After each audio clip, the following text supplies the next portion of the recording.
What was your this shit I'm out moment? Story 1. Recently, I was hired by a company to be a foreman. My job was described during the interview as follows: plant maintenance and welding. I would lead a crew of 4 guys and handle various tasks at a potato plant located 10 miles from my house. This is what I've done for various companies over the last 15 years. After accepting the job, they asked me to assist another foreman doing the same work at a different potato plant about 80 miles away. I agreed, as it was supposed to be for just a few days. Fast forward 3 weeks. I was still driving 160 miles a day, and we had been doing concrete and asphalt prep work for a week, which wasn't my area of expertise. Around 2 p.m., the boss casually mentioned that we needed to finish a particular part of the project before leaving, and that we would be there until at least 8 p.m. I told him I couldn't stay late on short notice because I had prior commitments and still had a long drive home. He said, "If you don't pick up the pace, you'll be leaving earlier than that." I told him I agreed, and since this wasn't the job I was hired for, I was done. He replied, "See ya," and I said, "Probably not." Story 2. I was a shift lead at a fast food place located inside a gas station. Our manager was terrible at hiring, so we were constantly understaffed for months. I was working 50 to 60 hours a week, which was absolutely exhausting. However, company policy required that 2 people be on shift at all times. One day someone called out, and no one would come in to cover. The manager had to stay and work a double. Since she was only there to keep us from closing, she decided to hang out in the office and chat with the gas station employees instead of helping. 3 hours into my shift, I had been running the front counter, drive-through, making food, prepping, and doing dishes all by myself. The dinner rush hit hard. I had 4 cars in the drive-through, 8 or 9 people inside, and then I ran out of onions because I couldn't get the prep done. My mind just shut down, emotions went cold. I ripped off my headset, told the people inside they wouldn't be getting their food, walked into the office and tossed my name tag, manager card, and hat at my boss. When she turned around in shock, I simply said, "Good luck," and walked out the back door. Story 3. A promoter literally gave me $80 to go into his Vegas strip club with my friends. He said he'd throw in the limo and VIP package if we tipped the driver, since his other reservation had been canceled. When we arrived, we were given different colored wristbands than the other guests, and were told we could only leave using their taxi. That was our only option. One of my friends tried to leave, and the bouncer wouldn't let him. He came back and told us what happened. Nothing was adding up, so we booked it out of the fire exit and ran down the street. That's how I got paid $80 to go to a strip club. Pretty sure we were about to get robbed on the way out, and probably would have been drunk too. Story 4. I was unemployed and had a job interview for a cable installer position. The ad said $20 an hour, 40+ hours a week with benefits, so it sounded like a solid opportunity. When I got to the interview, I found out it was actually 2 interviews. A group interview followed by one-on-one interviews with the hiring manager. In the group interview, the HM explained that the position was actually minimum wage plus commission. He also said we needed to supply our own tools. He then explained how jobs were assigned and that we'd have no say in which ones we got. Right before the end of the group interview, someone asked if there were any other expenses we'd be responsible for. The HM told us we'd have to pay for our own gas, tires, and repairs on the assigned company van.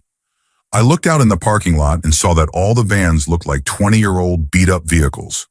As soon as the HM went back to his office, I left. Story 5. I worked at a produce market when I was in college. I really needed the job. My cabinets were usually empty, and my fridge only had 1 shelf with food. I had been working weekday evenings for a couple of months, but picked up a Saturday shift. I was helping a customer when the owner walked up and interrupted our conversation.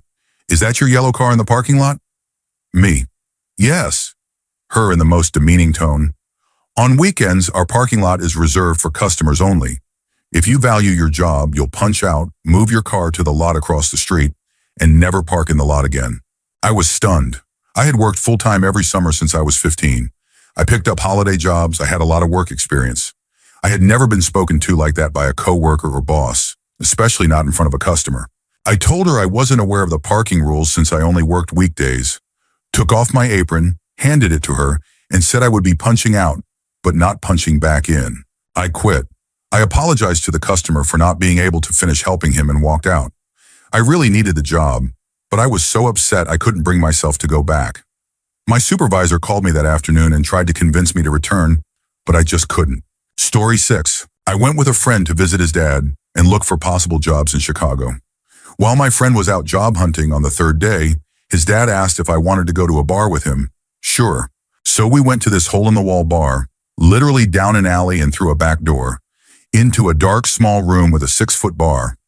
I was already questioning whether I should have stayed or left, but then came the kicker. We got a couple beers from the bartender, who seemed like a super nice guy. Nothing unusual about him, until his question, joining or viewing? My friend's dad smiled, smacked me on the back and said, just viewing. The bartender walked us over to another door and opened it, leading us into a much larger room. And if you haven't guessed it yet, there were about 15 people in the middle of what was clearly an explicit exhibition. I was absolutely not prepared for something like that. At 12:30 p.m. on a Tuesday, I was out of there fast. Caught an Uber back and didn't look back. Story 7. I was working at a particularly awful nursing home as a CN. I was being bullied by some of the other CNAs as well as one especially terrible nurse. I endured it for a year and eventually put in my 2 weeks notice. I only informed management, not the other staff. On my second to last day, that nurse decided to scream in my face about some imaginary infraction. About an hour later, I found out that the company, which had bought the facility earlier in the year, had decided that anyone who had been working there for less than a year on the sale date would not get any vacation days. I'd also only be getting half of my sick days paid out when I quit. That amounted to just 2.5 days of pay, and if I didn't finish my 2 weeks, I'd forfeit even that. I realized 2.5 days of pay wasn't worth enduring any more of that toxic environment, so I told the director of nursing at the end of that day that I wasn't coming back. She tried to convince me to reconsider, but it didn't work. Story 8. I was in my mid-20s working myself to the bone in a small-town office supply store. The workload as a department specialist was overwhelming. I was essentially running half the store myself, so the store manager didn't have to. Meanwhile, the assistant manager was doing nothing except collecting a paycheck, stealing digital cameras, and bragging about being a trained ninja. Staffing was kept minimal to make the store numbers look good. It was pure retail chaos.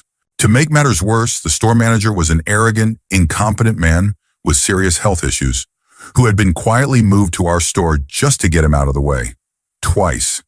He'd already been removed before due to multiple complaints, including some regarding inappropriate behavior. I honestly don't know how he kept his job. One day he approached me and said, "Customers love you. You're great at your job. But as soon as you're not helping a customer, your whole attitude changes. You don't speak to me with respect or enthusiasm. You look like you don't want to be here. I mean, look at me. If you just had a better attitude, you could be me in a couple of years." So I thought about it. That night, I applied to go back to school. I quit the next day.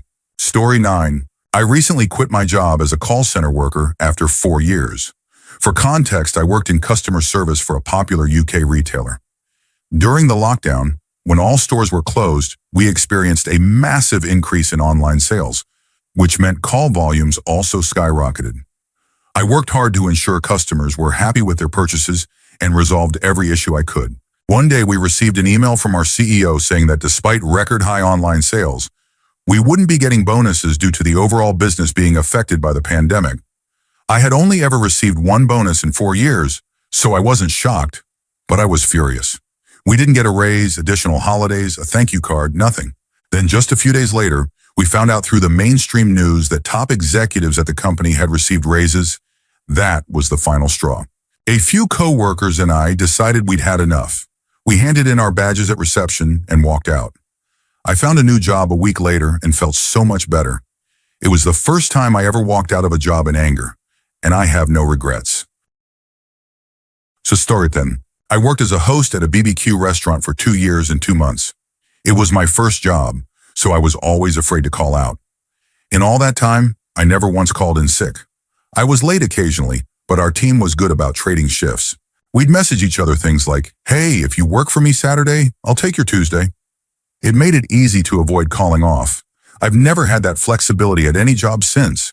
One Friday night, a friend of mine hosted a party after work and invited almost everyone we worked with. I wasn't scheduled that night, and I didn't want to go because I wasn't feeling well, and we just adopted a kitten the day before. But my friend insisted, saying, "Just stay for like an hour. You don't even have to drink." So my boyfriend and I went. Unfortunately, the party spiraled into what we now call the party from hell. Long story short, someone stole my boyfriend's car keys. We were stuck spending the night until his mom could bring us a spare key in the morning. I really didn't want to stay overnight since I had to open the next day. His mom finally showed up, we went home, and later that day, a friend from the party called to say she found her keys in her boyfriend's pocket. He'd taken them to keep her from leaving. Wild situation. After all that and still being sick, I decided to call off work. I thought, I've never done this before. They'll understand. I left a voicemail since the restaurant was still closed at that hour. I woke up to a bunch of missed calls and texts. Apparently, management was furious. I called in, and my friend, yes, the one whose boyfriend stole the keys, answered. She said the bosses were saying I'd better come in, or else. I asked, or else what? She didn't know but had never seen them that mad, so I said, tell them I'm coming. I planned to explain myself, to say I'd never called off, that I wasn't hungover but genuinely sick, and that I couldn't work. When I arrived, the managers weren't even there. The assistant manager was in charge. Word about the party had gotten around, and people assumed I skipped work because I was hungover. I quickly set the record straight. I told them, you know what? I quit. I'm putting in my 2 weeks notice. Give me something to sign. The assistant manager tried to calm me down, saying, wait, don't do something you'll regret. But I'd had enough. I told her, this is why people are afraid to call off. People work while sick through funerals because management doesn't care. That's not healthy, and I'm too young to ruin my life like that. The next day I came in to open again. The owner just looked at me and said, I thought you quit. I replied, I gave 2 weeks notice and said I'd stay until you found a replacement. He told me they didn't need me and to leave out the front door. I qualified for unemployment since they let me go early. I never looked back, and I don't regret it. They shut down a couple of years later without even notifying staff. Now they're being sued for unpaid rent. Karma really does catch up. Story 11. I was working at this bakery that makes cakes and gelatos, which then gets sold to grocery retailers like Fresh Market and Whole Foods to be placed in their bakery sections. This bakery was basically a reverse sweatshop. All the windows were boarded up. You work Monday through Friday from 6 in the morning until 8 at night with 1/2 hour break. There was no music. We weren't allowed to talk. We had to be in uniform and couldn't wear jackets. And it was kept at icebox temperatures so frostings wouldn't melt. It was soul-crushing. Then the woman who worked as a janitor quit. Rather than hire someone else, they put me in that role, even though I'd been hired as a baker. I had to clean the front office, prepare all the shipping boxes, mop every mess, clean the bathrooms. I had 2 industry degrees and over 10 years of experience in culinary at that point to be reduced to janitor. It was mind-numbing, tedious work. One day I came back from my lunch break and was told that someone had made a mess in the bathroom and I needed to stay after work to clean it. I went to the front office to talk to the woman who handled most of the management tasks. She was chatting with her daughter, a teenager she'd hired to manage their social media, despite knowing that I had social media marketing and SEO listed on my resume. I waited for about 20 minutes, just standing there trying to talk to her about this. I'd thought the janitor duty was temporary until they hired someone new, but after a month and a half, it was clear they had no intention of hiring anyone else. That was just my job now. I wanted to talk to her about how that wasn't what I was hired to do and to see if I could return to my original role. Her daughter glanced at me a few times, but the woman, facing me the entire time, never acknowledged me and just kept ignoring me. So I clocked out, got my stuff, and walked out. One of the bakery managers followed me and reminded me I'd already taken my break and needed to get back to work. I said, no, I'm not doing this anymore. She insisted I needed to tell the manager, the one who had just ignored me, that I was quitting. I told her I tried and that she could go take a walk for treating me like I wasn't even human. Even if I didn't have the experience or education I did, even if I were just some random person off the street, I'm still a human being. Forget that lady. Forget that icebox sweatshop. Forget the owners. Forget the managers. Forget that whole place. Story 12. I got injured on the job to the point I had to take time off for recovery and physical therapy. I came in one day just in time to hear my HR representative call my physical therapist to inform them that my insurance had been canceled. To their credit, my physical therapist put the phone on speaker so I could hear everything. I'd been with the organization for 16 years. I had pulled numerous all-nighters, missed out on family events, holidays, and vacation time, and put up with endless mistreatment from my boss and her clique. The grown-up version of the Mean Girls, basically. According to them, I was often the most incompetent, lazy, terrible person on the team. I put up with it for way too long because I loved the clients I worked with and believed in the mission of our organization. But that day was my I'm done moment.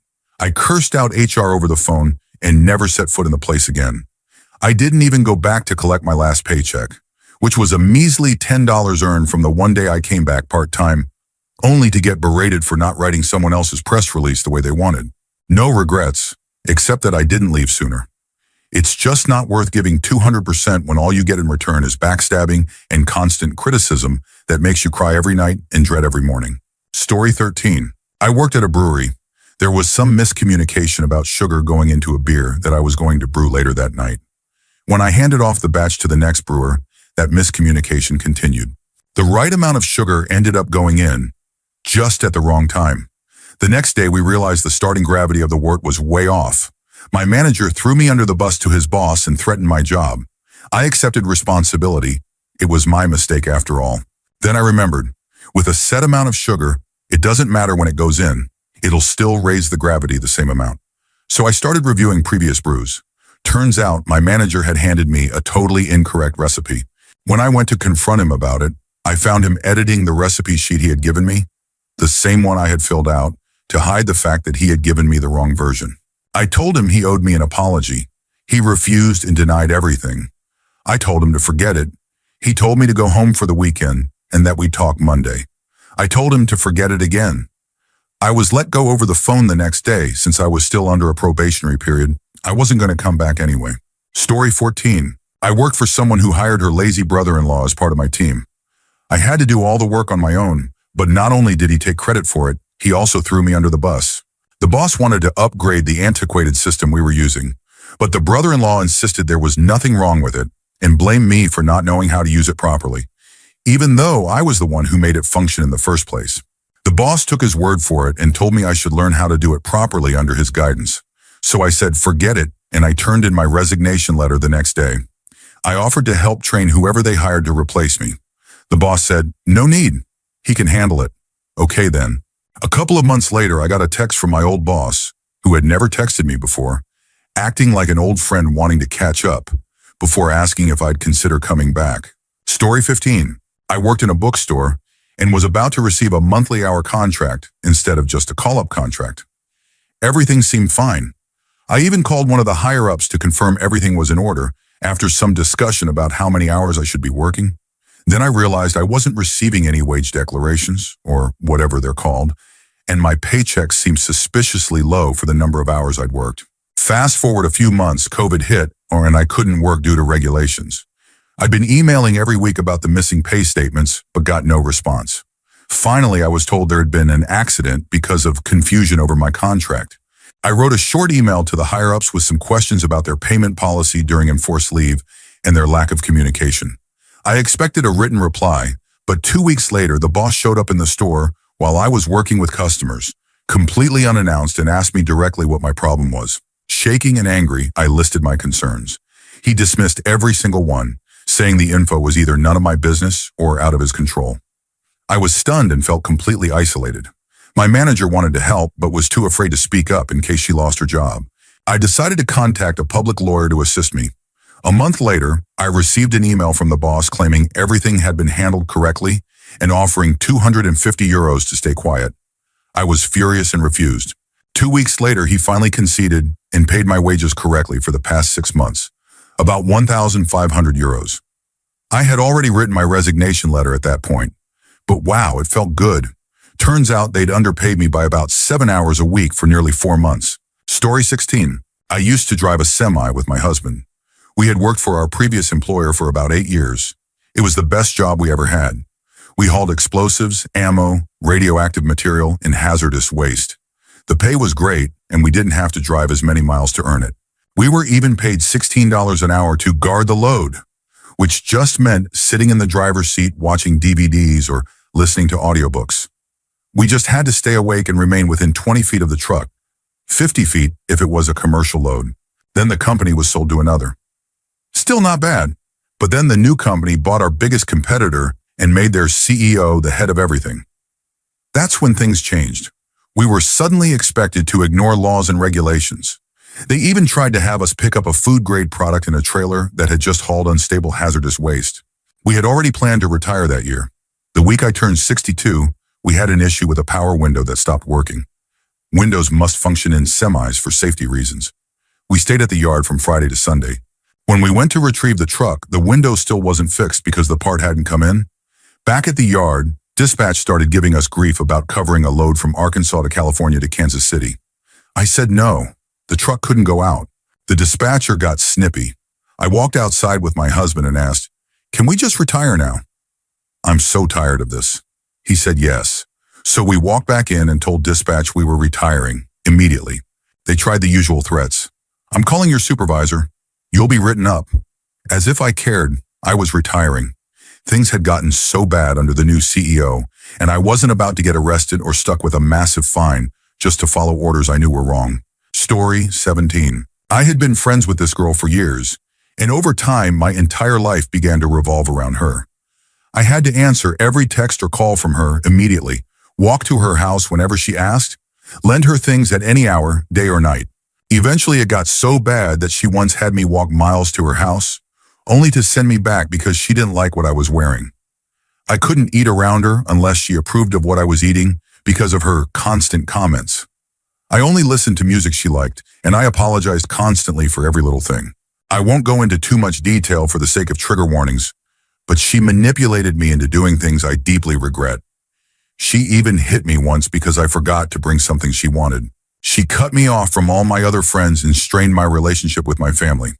It all built up so slowly that I didn't even realize how bad it had gotten. I never thought I'd let someone treat me that way, but I was completely blind to it.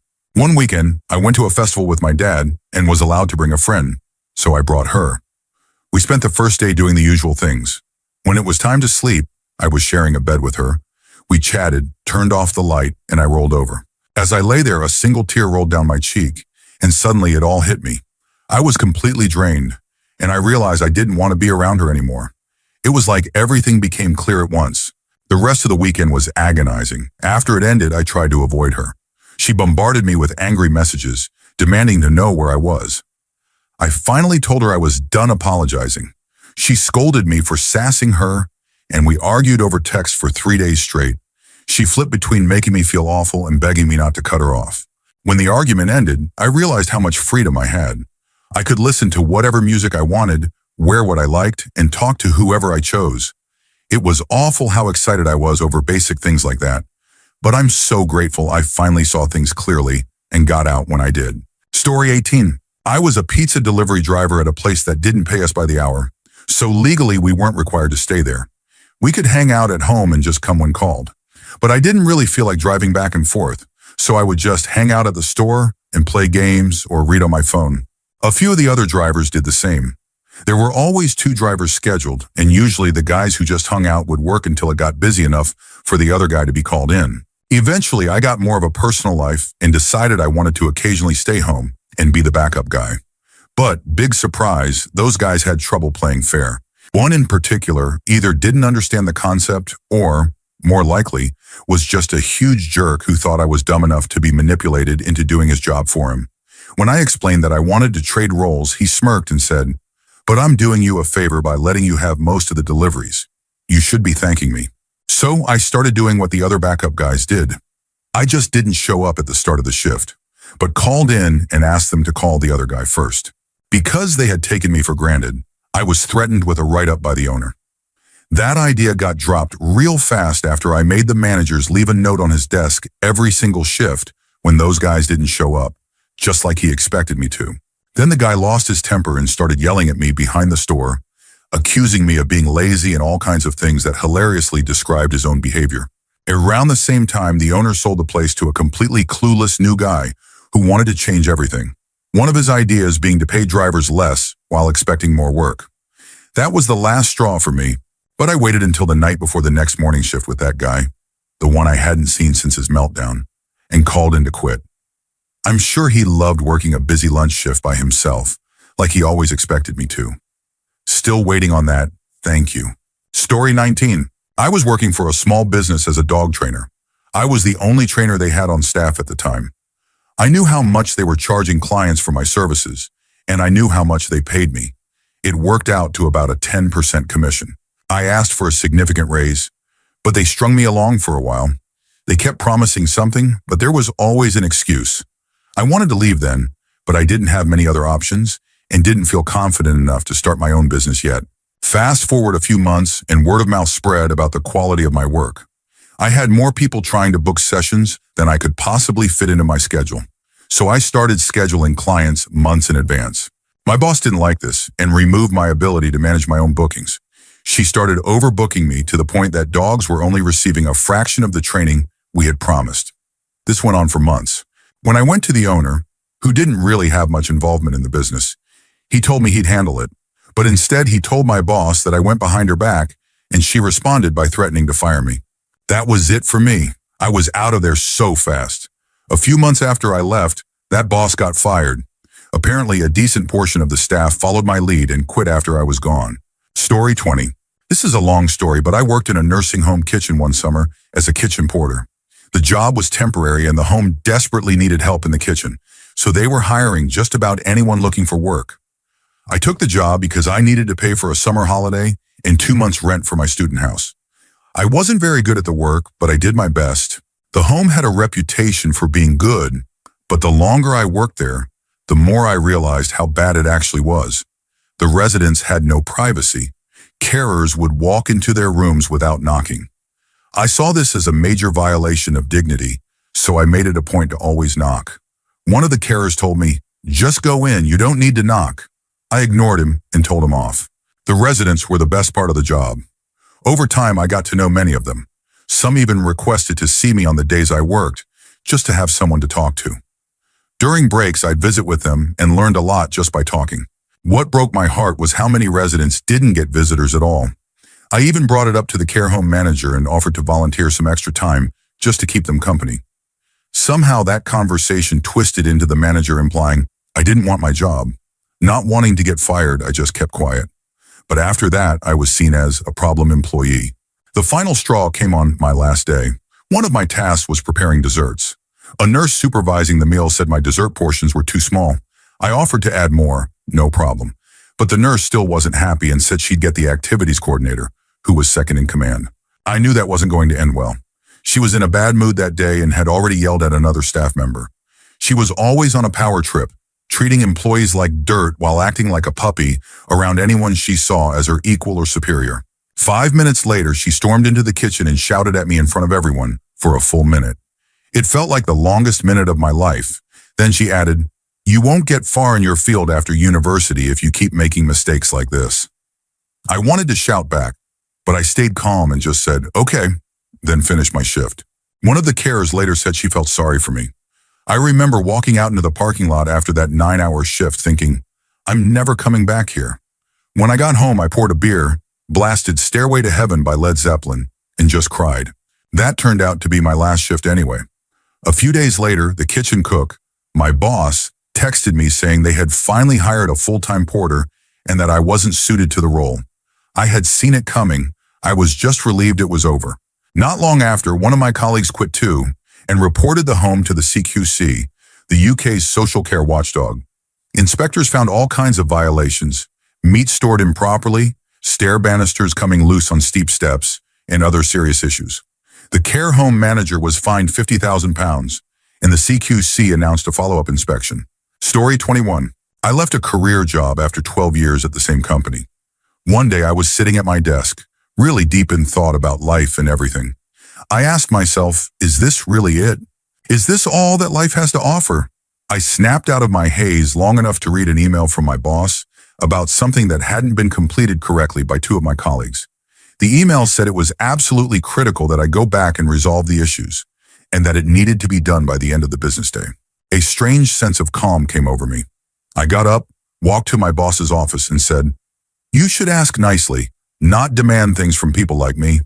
His jaw dropped, and he asked, "Is something wrong?" I said, "Yes.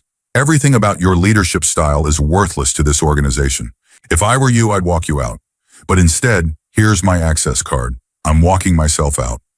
Never look back, my point is. Don't make your life about your job. There's way more to life than making someone else rich and getting spoken to like a child. Story 22. I was in an abusive relationship for a year. Abuse is strange. It starts out subtle and builds slowly, so by the time you're actually being hit, or worse, it doesn't feel shocking. You're just living in it, and everything is murky. You think it's what you deserve. It's serious psychological manipulation. Anyway, we got a puppy, and I'm sorry for being awful gift. One night, the last night, I was watching TV with our 3-month-old puppy in my lap. He came home angry that I didn't greet him sweetly enough. He started yelling.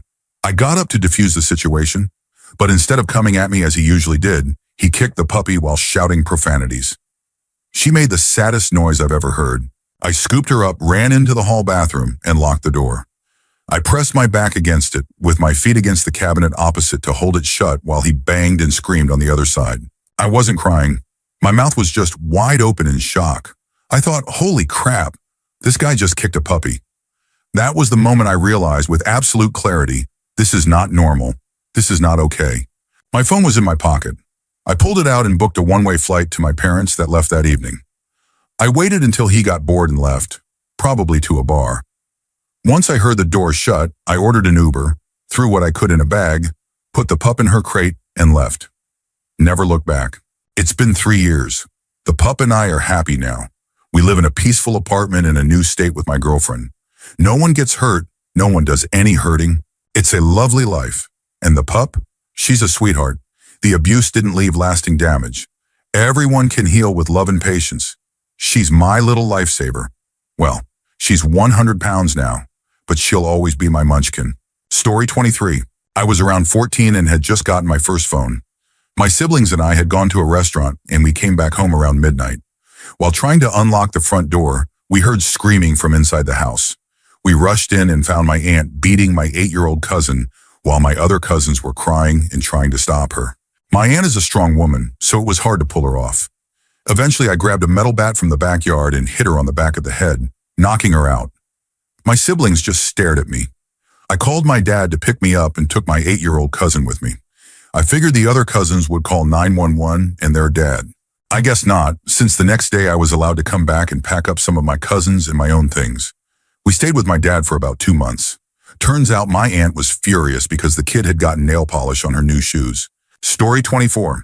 I worked in insurance for about 6 months, handling short-term and long-term disability as well as FMLA. I tried to tough it out because it was an internship paying for my schooling, and I planned to move on afterward. But disability and FMLA are emotionally heavy. These are people going through the worst moments of their lives, whether it's their own illness or a loved one's. The systems were outdated. We still relied on fax machines. Getting claims approved and people their money felt like pulling teeth. The company rolled out an online system for some things, but the people calling were usually older or dealing with problems too complex to handle online. Then came Monday after Thanksgiving. After a 4-day weekend, the calls were mostly from desperate people who had been waiting days for answers. Within the first hour, I knew I couldn't do it anymore. I took a call from someone who had waited weeks for payment. I had to tell him, "Sir, we don't have the documentation. Your claim is denied." That was it for me. Emotionally, I couldn't handle being in a position where I couldn't actually help people. It was too much.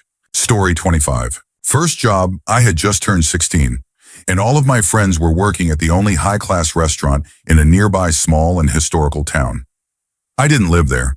I commuted half an hour to work with my friends. The restaurant was partially owned by a very wealthy family from that town, a family that basically owned the place for a while and were seen as royalty, though nobody knew who they were outside of town. About 3 months in, and the job sucked. My friends mostly worked as waiters and made great tips. A few were working their way up as cooks and loved being creative. I was the youngest with no job experience, and I was stuck as the dishwasher. I made no money, worked long hours, and didn't even see my friends because they were too busy making money and having fun in other parts of the restaurant. I was mostly closing shifts, which made it worse since my friends worked mornings and I couldn't hang out after work. So I was already thinking about quitting. It was Christmas Eve and I was missing a big family gathering. But it was fine.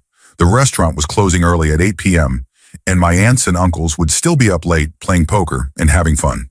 I figured I'd be home by 9 and still get to enjoy the night. As 8 rolled around, I realized I was going to be late. There was a ton of dishwork left, and then it happened. The royal family walked in, at 8, demanding to be served.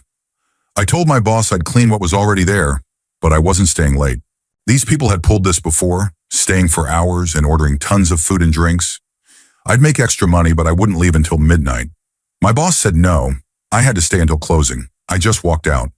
Didn't say a word to anyone. My bosses called me repeatedly, threatening everything from holding my final check, sucked, but whatever, to making sure I'd never be hired again in that town. I didn't live there, to firing my friends if I didn't return. That was the only thing that gave me pause, but my friends made up too much of the crew to actually be fired all at once. I went home and had a great evening with my family, even made a little cash playing poker. My friends all left the place not long after, but not because of some big stand. They just got tired of working hard for jerks. Story 26. I worked for a friend who owned his own company.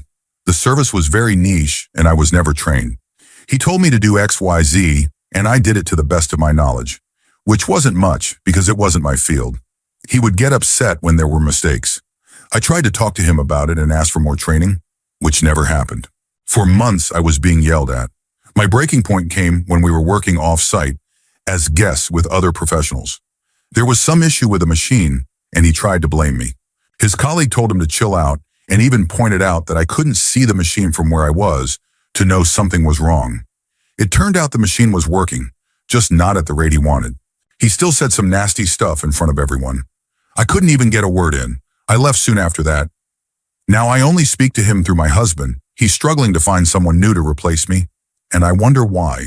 Story 27. I went on a 4-hour road trip with a friend who was kind enough to drive me. The plan was to go to a concert with a girl I was into and then stay in a hotel together. It was a cold Friday in November, and we got into the city around the time everyone was getting off work. We got stuck in rush hour. I texted her updates about the traffic. The concert was still 4 hours away, so I thought we had time. Then she started calling and asking where I was. I explained the situation again and told her we were on our way. She freaked out, calling me an idiot and an asshole for not being there at the agreed time. My friend, who was getting road rage due to her stress and the traffic, tried to explain too. She hung up on him. An hour later, we arrived at the nearest parking lot.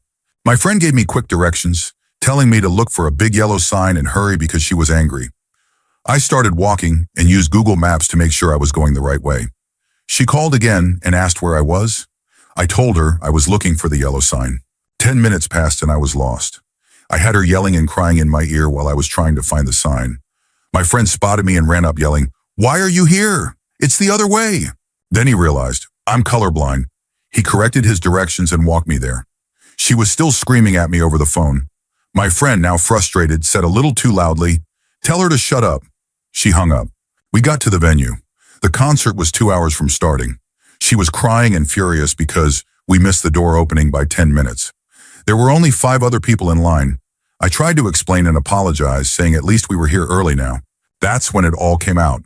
She unleashed all her anger, yelling at me in front of everyone. She even hit me. Nobody said anything. Then she started calling her family and friends, telling them I had ruined everything. We got inside and stood front row. I apologized again, telling her I'd make it up to her. She ignored me. Then a random guy walked up and started talking to her. Turns out she had a thing going with him behind my back. As he was about to introduce himself to me, I turned and walked away. I called my friend who met up with me, and we drove home. 2 years later, I still don't know what sign I was supposed to look for. Story 28. A couple of years ago, some buddies and I traveled to Canada for a week-long backpacking trip around Banff. To start things off, my backpack was lost by United and delayed by 24 hours. We had a very tight schedule and were supposed to hit the trail the morning after arrival, but instead, we started out at 8 p.m. This was grizzly territory, so hiking at night through forest was not exactly the best way to start the trip. We finished a whole day hike uphill in 5 hours and set up camp at 2 a.m. This was late August, and a storm was forecasted to come in overnight. Great timing. Rain started in the early morning. As we were packing up camp, the rain quickly turned to sleet and then snow. That's when my buddy realized he forgot to pack his waterproof clothes. We got him some water-resistant clothes from our extras and decided to push on. We had a mountain pass to go over on the second day, and as we were climbing, the snow was getting heavier. When we got to the tree line, we decided to stop and grab a break under what little cover we could find from the wind and snow. Before we could get the packs back on, lightning struck very close, but we couldn't see it through the weather. Before we could even talk about it, Lightning struck a pile of rocks not 300 feet from where we were standing. That's when we said, forget it, absolutely forget it. From that point on, the remainder of our hike became a run back to the car before snow could cover the trail, which meandered through several meadows. Our trek ended in less than 24 hours after it started, and it felt like every sign was screaming at us to turn back. It turned out to be the right call, because the storm became a 2-day blizzard and dumped over 2 feet of snow at lower altitudes. I don't even want to think about what it would have been like up there. Mountain weather can be wild. Story 29. I dated a girl whose dad bought her a BMW M3, and she had no clue how to drive it. She kept racing people and swerving in and out of traffic with the finesse of a toddler playing Forza. After a few lucky near misses, she slowed down for a stoplight. I told her if she did that again, I was getting out and walking, 15 miles from home or not. I didn't realize there was a cop a couple of cars behind us. We'd had a couple of drinks earlier and had weed on us, but we were in a legal 420 state. She thought it would be cute to spin the tires when the light turned green. She hit the gas and we spun around and hit a fire hydrant. The cop pulled up as we were getting out of the car and asked if we were okay. I said I thought we were both okay. Long story short, the cops figured out she had been drinking. As they were preparing to take her to jail, the officer asked me if I wanted to be responsible for the car. I'd been drinking too. He said if I took the car, I'd have to take a breathalyzer test. At that point, I said, nope, forget this, I'm out. Called an Uber and never saw her again. Story 30. When I was 12, I was misdiagnosed with Asperger's syndrome. I wasn't reassessed until I was 19, when it was discovered that I actually have BPD, not Asperger's. I really can't begin to explain how much that misdiagnosis messed me up, so I won't go into detail. Just know that it destroyed what little remained of my already broken childhood. After being reassessed and correctly diagnosed, I was offered proper treatment for BPD and have been drastically improving ever since. However, even though all the experts who had access to my medical files knew the updated diagnosis, they wouldn't remove the Asperger's label from my file, possibly because it was made by a licensed psychiatrist. It didn't really affect things day to day, as my care providers knew the truth. In 2018, I was recommended for a local rehabilitation course.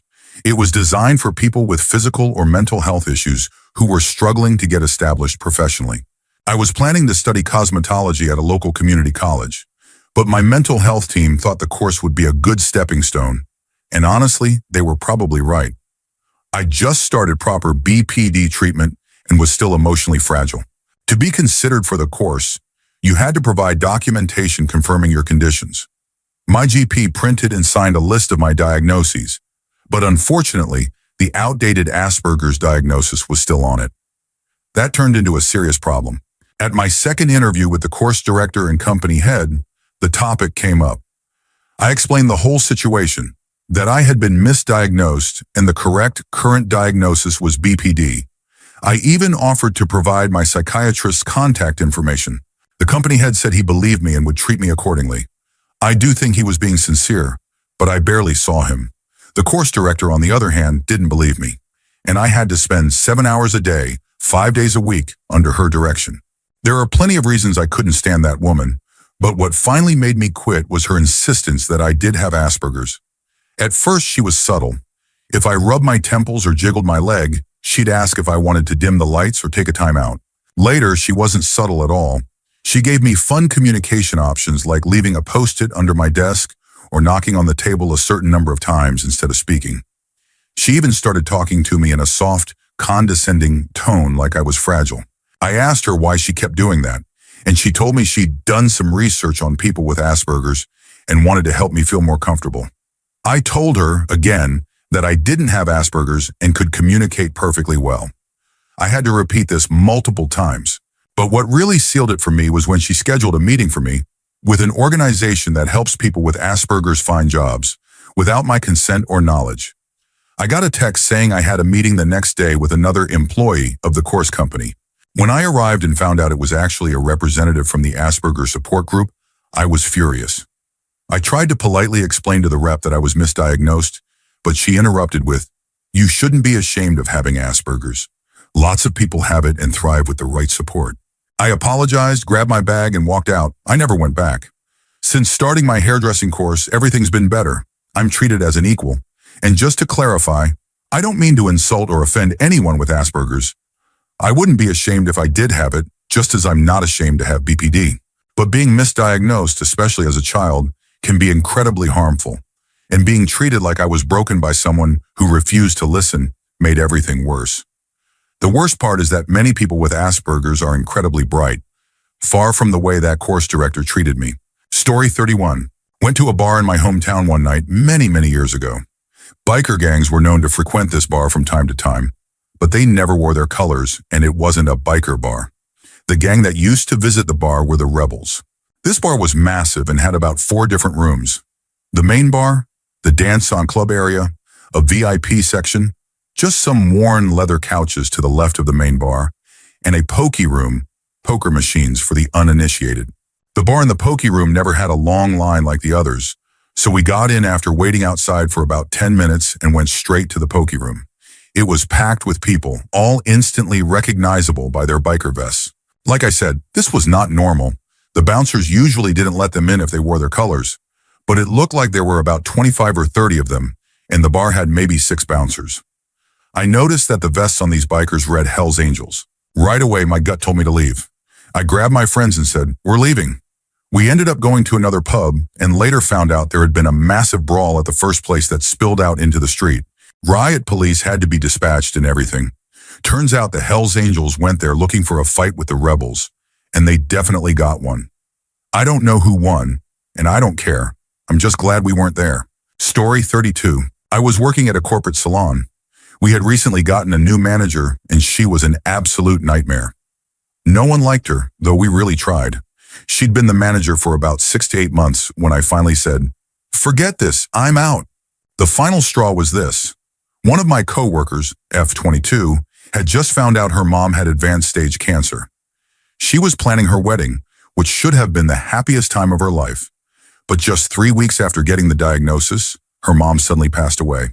The funeral was on a Saturday, and we had just hit a sales goal that week, so we were allowed to wear any color we wanted to work, instead of the usual all-black dress code. My coworker told me her mom's favorite color was blue, and that everyone at the funeral would be wearing blue. I thought it would be a nice gesture to show support, so I texted our coworkers and coordinated for us all to wear blue that Saturday. I even bought blue flowers, bows, clips, necklaces, just in case someone didn't get the memo. I texted everyone in the salon, including the manager. I showed up Saturday and noticed the manager wasn't wearing blue. I assumed she forgot, so I offered her a bow. She said no and told me she needed to talk to me in the office.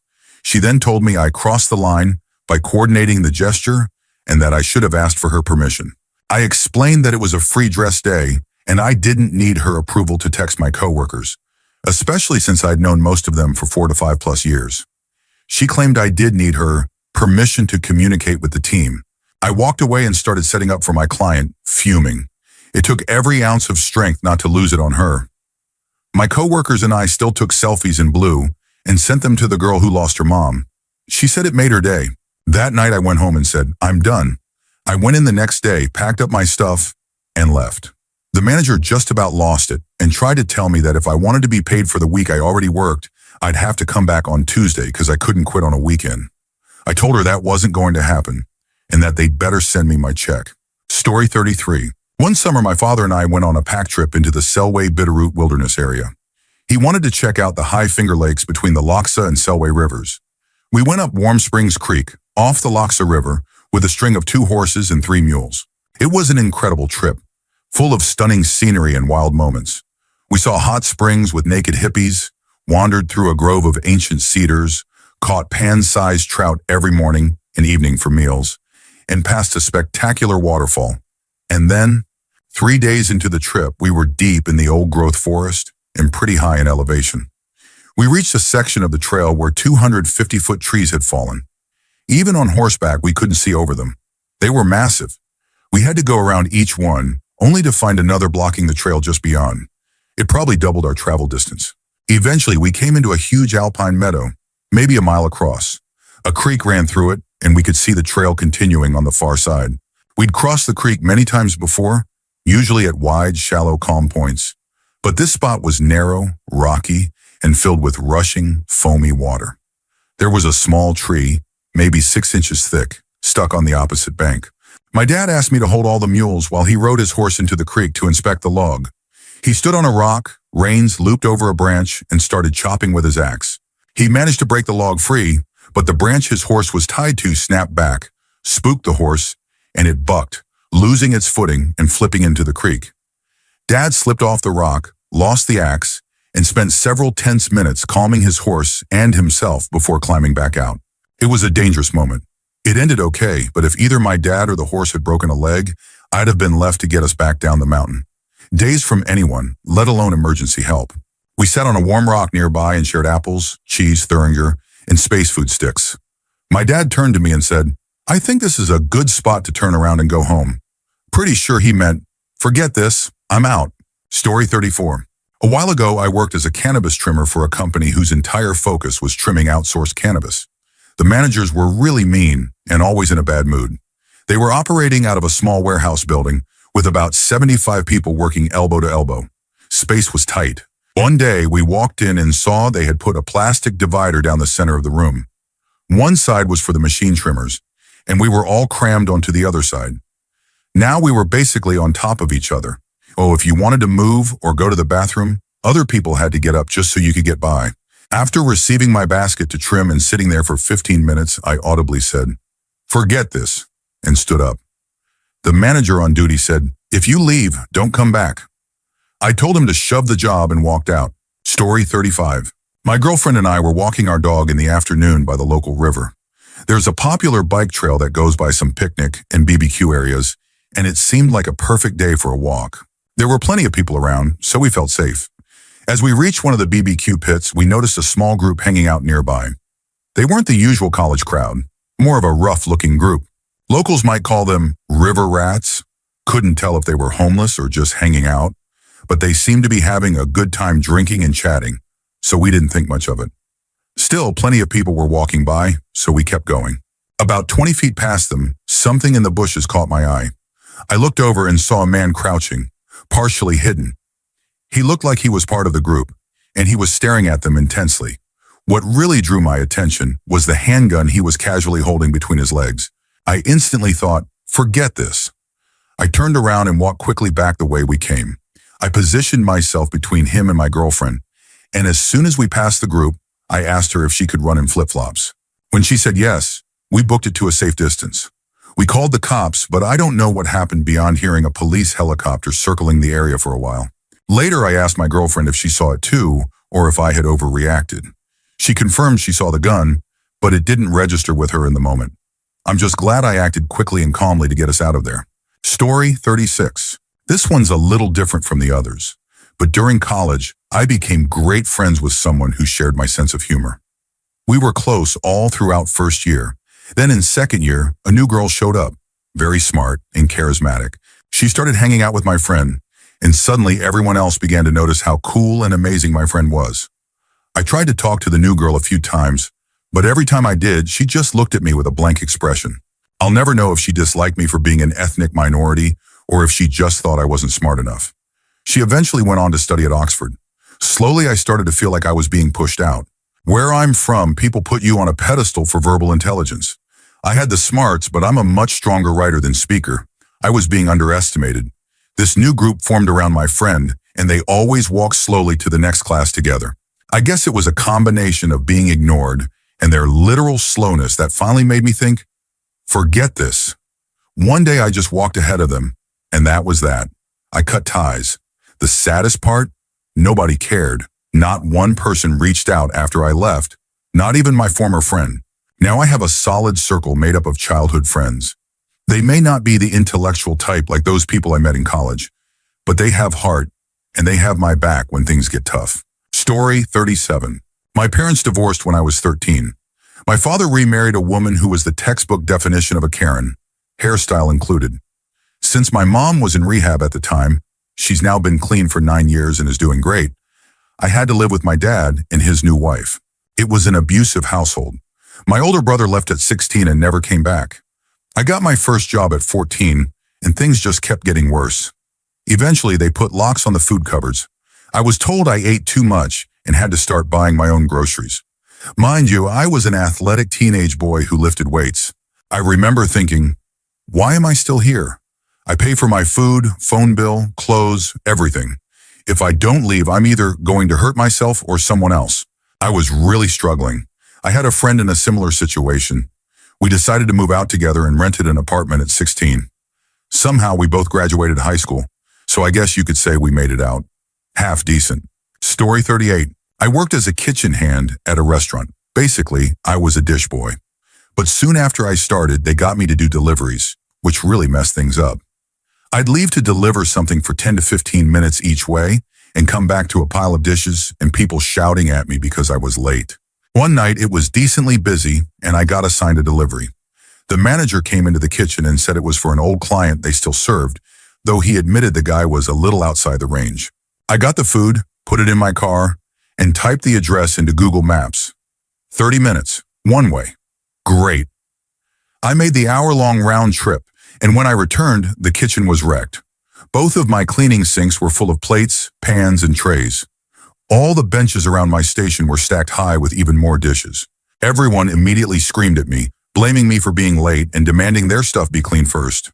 We closed at 9 p.m. that night, and I was stuck doing dishes until 1 a.m., so I handed in my formal resignation the next day. Story 39. Buckle up because this one sent me spiraling into a deep depression. In my 4th year of college, I was living off campus in a house with my best friends, friends I thought would be in my wedding, friends I thought I'd have for life. We were over halfway through the school year and had just returned from winter break when I could feel something had changed. None of my buddies included me when going out, and they'd actually sneak by my room at night to leave without telling me. I felt terrible, but life was busy, so I tried not to dwell on it. A few weeks later, I was sitting in my room rolling a blunt with a roommate when I saw a notification pop up for a GroupMe chat that I wasn't part of. I only got a quick glance, but I saw my name in the message. Something felt really off. Being the sneaky sleuth I am, I guessed a roommate's password and got into the GroupMe chat to see what was going on. As I scrolled, my blood started boiling.